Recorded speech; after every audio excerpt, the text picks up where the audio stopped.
안녕하세요. 심리학자 율리아 라투닌코입니다. 오늘은 여러분께 자기 자신에 대한 인간의 태도에서 나타나는 현상, 즉 자기 배신이라는 현상에 대해 말씀드리고자 합니다. 최근에는 심리 건강 전문가들이 이 주제에 대해 자주 언급하고 있습니다. 자기 배신은 자신에 대한 증오의 한 형태입니다. 그리고 오늘은 자기 배신의 징후가 무엇인지 함께 알아보겠습니다.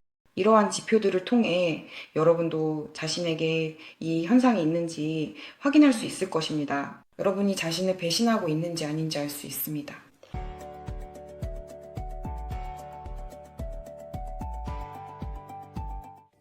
자, 본격적으로 시작하기 전에 항상 그렇듯이 제 채널을 구독해 주시고 좋아요를 눌러주시며 댓글로 여러분이 자기 배신의 징후를 발견했는지 알려주세요.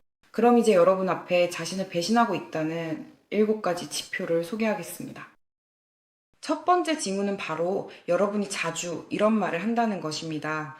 나는 내 자신에게 화가 나. 이것은 여러분이 자기 공격적이며 그 분노를 자신에게 돌리고 있다는 뜻입니다. 즉, 자신에게 화를 내는 것은 옳지 않습니다. 왜냐하면 분노와 화는 항상 외부의 대상을 향하는 감정이기 때문입니다. 만약 여러분이 그 분노를 자신에게 돌린다면 그 감정이 향하는 사람이나 대상에게 제대로 표현하지 못하고 있는 것입니다. 여러분은 나는 나 자신에게 화가 난다 라고 말하기 시작합니다. 하지만 사실 그것은 분노가 아니라 죄책감이나 수치심 같은 감정이 자신에게 화를 내는 것처럼 보일 수 있습니다. 하지만 여러분은 이것을 이해하고 자신이 화를 내고 있는 외부의 대상을 찾아내야 하며 가능하다면 그 대상에게 자신의 감정을 말로 표현하려고 노력해야 합니다. 만약 그것이 불가능하다면 최소한 그 감정을 인식하거나 분노를 해소할 수 있는 어떤 기법들을 활용하는 것으로도 충분합니다. 예를 들어 샌드백을 치거나 베개를 두드리는 것도 방법이 될 수 있습니다. 이렇게 해서 몸의 긴장감, 과심리적인 긴장감을 어느 정도 줄일 수 있습니다. 자기 비난은 자신을 벌주는 한 형태입니다. 그리고 이것은 어릴 때부터 죄책감에 문제가 있었던 사람들에게서 일어나는 일입니다. 이들은 어린 시절에 수치심이나 죄책감을 이용한 조작적인 압박 방법으로 양육된 사람들입니다.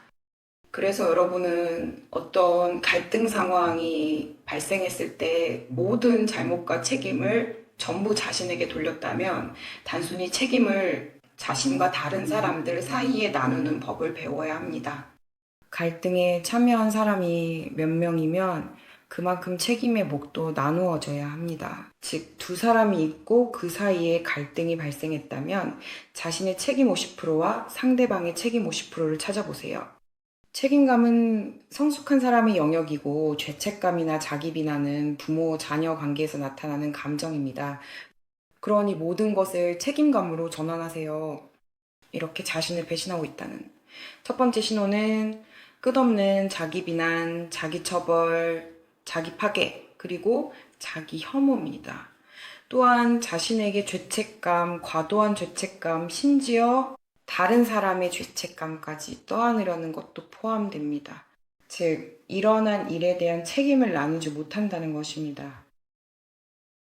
두 번째 신호는 다른 사람들이 자신의 경계를 침범하도록 허용하는 것입니다.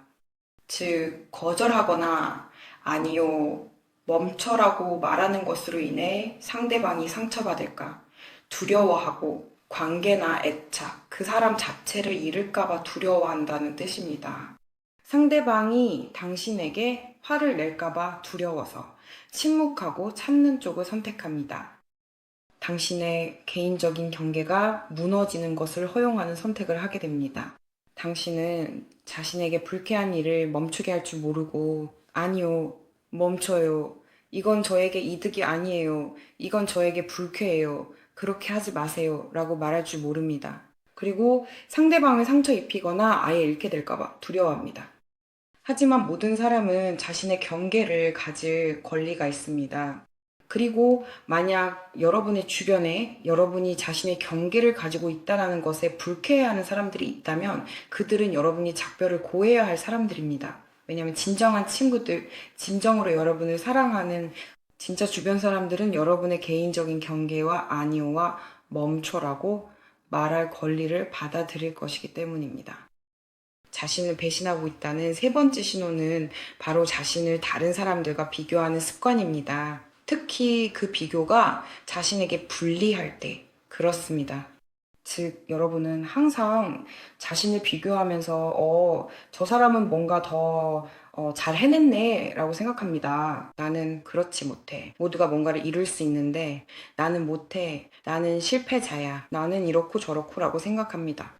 이런 모든 비교는 곧 여러분이 진짜 자신의 모습을 부정하고 있다라는 뜻입니다. 즉, 자신을 다른 사람과 비교하는 모든 행위는 자기 배신이며 자신을 포기하는 것이고 있는 그대로의 자신을 받아들이지 않는 것입니다. 그리고 여러분은 다른 사람을 기준점, 즉 자신을 대입하고 비교하는 척도로 삼게 됩니다. 마치 그 사람이 어떤 구체적인 기준인 것처럼 말이죠.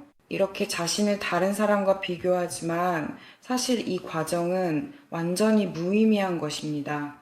똑같은 사람은 존재하지 않으니 오늘은 한 사람, 내일은 또 다른 사람을 기준으로 삼을 수 없습니다. 즉, 사람 자체가 기준이 될 수 없고 완벽한 사람도 존재하지 않습니다.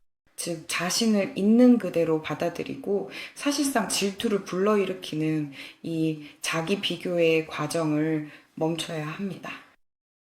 자신을 배신하고 있다는 네 번째 신호는 바로 자신의 성취를 받아들이지 않는다는 점입니다. 여러분이 가지고 있는 좋은 점, 선한 점, 이미 이룬 것들을 말이죠.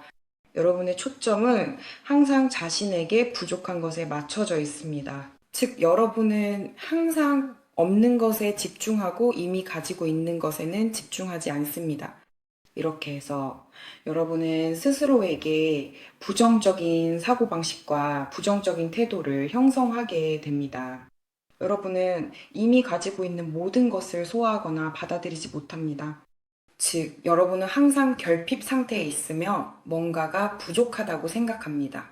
여러분은 오직 실패, 좌절, 부정적인 결과에만 집중하고 있습니다. 그러니까 결국에는 자신의 사고방식을 재정비하고 이미 자신에게 있는 좋은 것들을 알아차려야 합니다. 여러분이 이미 인생에서 이뤄낸 모든 것들 말이죠. 아직 자기 배신의 세 가지 징후가 더 남아있지만 항상 그렇듯이 영상 중간에 여러분께 한 가지를 상기시켜 드리고 싶어요. 제 채널을 구독해 주시고 좋아요도 눌러주시고 댓글로 여러분이 자기 배신의 어떤 징후라도 발견하셨는지 알려주시면 정말 기쁠 것 같습니다. 댓글로 꼭 여러분의 생각을 나눠주세요. 자, 다음 자기 배신의 징후는 바로 자신의 결정에 대한 불신입니다. 여러분이 내리는 어떤 결정이든 항상 외부에서 그 결정을 확인받아야만 합니다. 여러분은 친구들이 뭐라고 할지, 부모님이 뭐라고 할지, 그리고 주변의 중요한 사람들이 뭐라고 할지에 따라 행동합니다. 즉, 여러분은 항상 자신이 올바른 결정을 내렸는지 의심하게 됩니다. 그리고 나서 이미 무언가를 하고 결정을 내린 후에도 여러분은 여전히 사후에 의심하고 자신이 잘못 행동했다며 스스로를 탓합니다.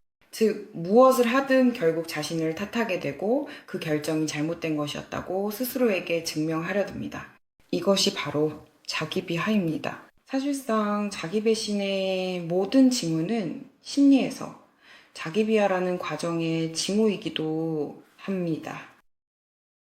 다른 사람을 깎아내리는 사람이 있는가 하면 어릴 때부터 그런 대우에 익숙해져서 스스로를 깎아내리는 사람도 있습니다.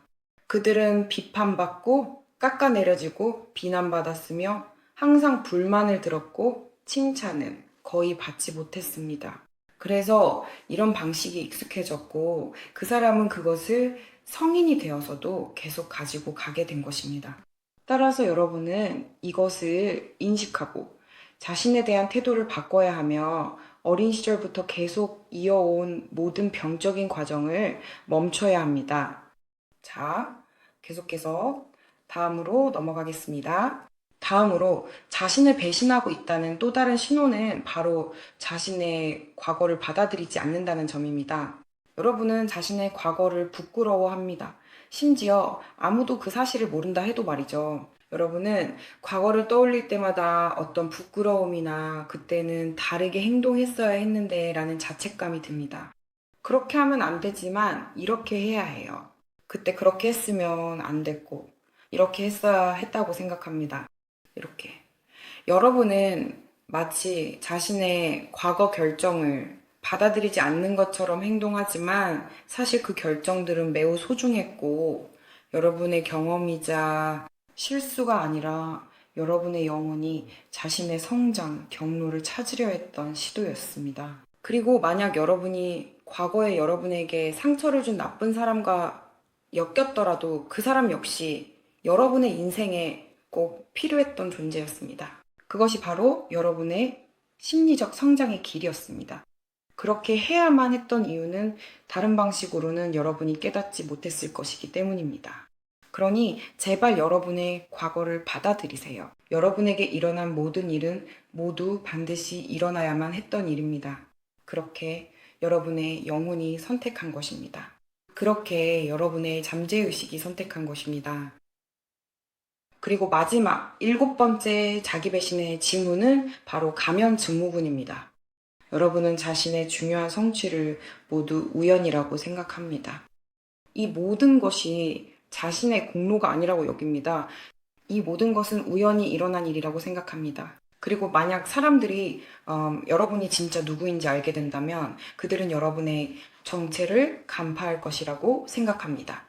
그때 모든 것이 드러나서 이 성취들은 전혀 우연이었고 여러분의 역량이나 지성 또는 전문적인 성과의 결과가 아니라는 것이 밝혀질 것이라고 느낍니다. 즉, 여러분이 하는 모든 일은 뭔가 여러분이 한 것이 아니라 그냥 우연히 일어난 것처럼 느껴집니다. 이것이 바로 본질적으로 임포스터 증후군으로 여러분이 살아가는데 방해가 되고 여러분에게 일어난 모든 좋은 일들을 받아들이지 못하게 만듭니다. 그리고 이것은 자기 배신의 매우 심각한 징후입니다. 그리고 이것이 어디서 비롯된 것인지 이해하기 위해 제가 말씀드리자면 이것은 바로 어린 시절부터 형성된다는 점입니다. 이것은 부모가 자녀에게 보이는 태도에서 비롯되며 이후에는 그 사람이 자기 자신에게 보이는 태도로 변하게 됩니다. 그리고 제 채널을 구독해 주시고 좋아요를 눌러주시며 여러분 자신에게서 자기 배신의 징후를 하나라도 발견하셨는지 댓글로 남겨주시길 부탁드립니다. 여러분이 피드백을 주신다면 정말 흥미로울 것 같습니다.